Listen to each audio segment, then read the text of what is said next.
I'm very happy to be here today. A very involving workshop, very engaging, and we have learned a lot as well.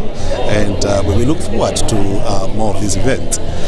Today we're talking about the topic of corporate governance, and I was addressing the issue of the importance of corporate governance in family businesses. And one of the highlights of the discussion that we had today actually touched on the issues of the importance of respecting the key pillars of corporate governance. And as we know, corporate governance entails the manner in which companies are run and managed. And it seeks to answer three main questions. Who runs the company? For whose benefit is the company run? And how is it run? So the main problem arises when we come to the third question that looks at how the companies are managed. Because as we talk about corporate governance, we'll be talking about key ethical principles that need to be embraced for a company to run well.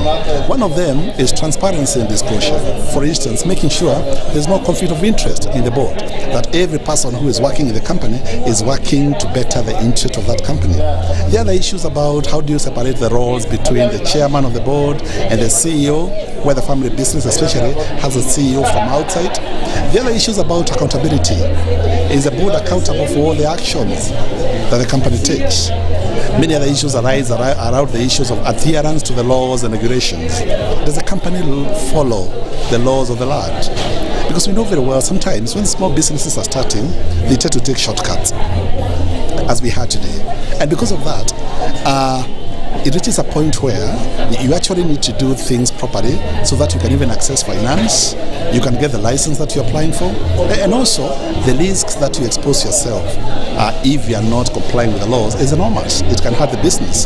So those are a few examples of some of the key tenets of corporate governance, including, of course, the issues of ethical leadership. Are you doing everything that you're doing ethically? Are you making sure that employees are not getting discriminated? Do you have a very clear board charter that lays out who has the responsibility of doing whatever? If it is hiring of employees, is it the family board that hires, or is it the CEO who hires? If it is the family board that hires without the CEO, then do you make sure that you don't blame the CEO for the mistakes of the board? Those are the key issues which bring a lot of conflict in families, and people end up losing very good employees because they're not able to manage all these conflicting interests.